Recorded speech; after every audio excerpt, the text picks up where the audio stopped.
A conference on artificial intelligence in Adelaide today examined what AI, automation and robotics will mean for the future of work.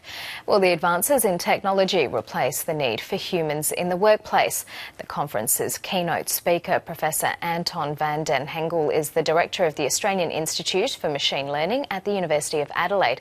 Thanks so much for your time tonight. This really is one of the big issues facing the modern world. So which industries are likely to be impacted the most by artificial intelligence?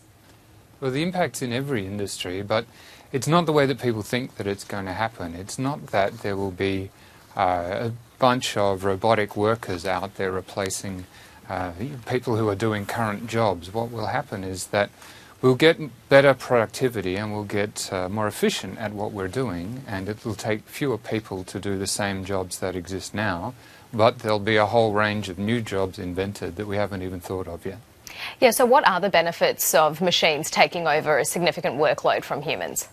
The main benefit is in productivity. So productivity gain has slowed recently, and if we're going to maintain and even improve our quality of life, then we need to keep improving productivity year after year, and it's particularly important for Australia. So Australia is in a situation where there are high wage costs relatively, but far more importantly, there is huge investment in this artificial intelligence technology in other countries.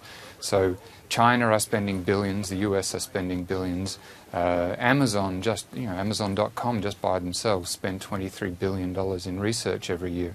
That's going to engender a whole range of new technologies that we haven't even imagined yet that will change, that we will import in Australia inevitably, and change the way that these industries work.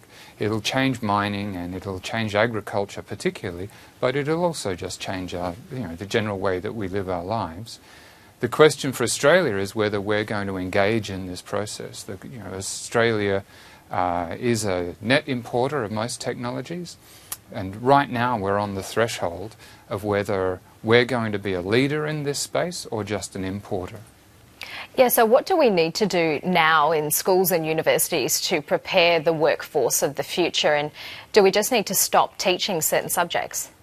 No, I wouldn't say stop teaching anything, but I would say that everybody these days needs to understand how to use a computer, whether you're a plumber, an electrician, a professor of artificial intelligence, or whatever it is. Then most of us spend a lot of time each day in front of a computer because it adds value to our lives, makes us more effective. The next revolution will be in machine learning, and that our children will be spending the same kind of time interacting and operating these intelligent technologies.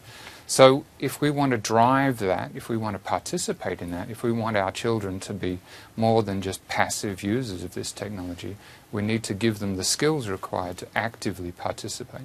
Because there is a train of thought amongst some experts in this field that teaching children things like coding could be redundant by the time they actually become adults.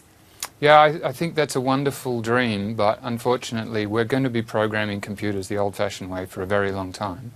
Machine learning is a fantastic technology for solving really difficult problems.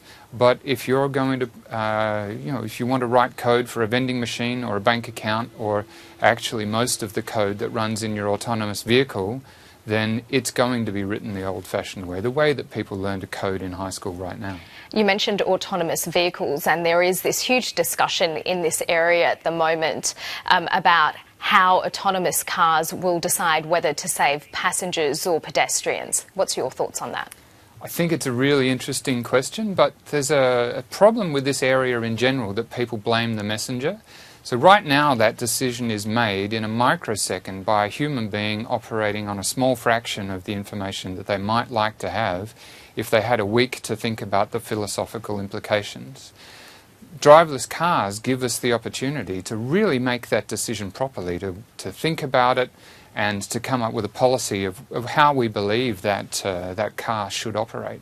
Leaving it to a human in a microsecond might make us feel better, but it's not going to get us a better solution. Because it does come down to that question of how do we trust AI and ensure there's transparency in what it does. Yeah, indeed, and the same problem applies. So if you apply an artificial intelligence solution, often what you get is more information about the question you asked. Unfortunately, there are often problems in the questions that people ask, and instead of embracing the fact that they've found out more about the question they were asking, often they blame the messenger, blame the machine learning that told them something more about their question, that gave them vital information that they should really be learning from. So instead of embracing that, they throw out the baby with the bathwater, go back to the old solution that still embodied the same bias. Professor Anton van den Hengel, thanks so much for your time tonight. And thank you.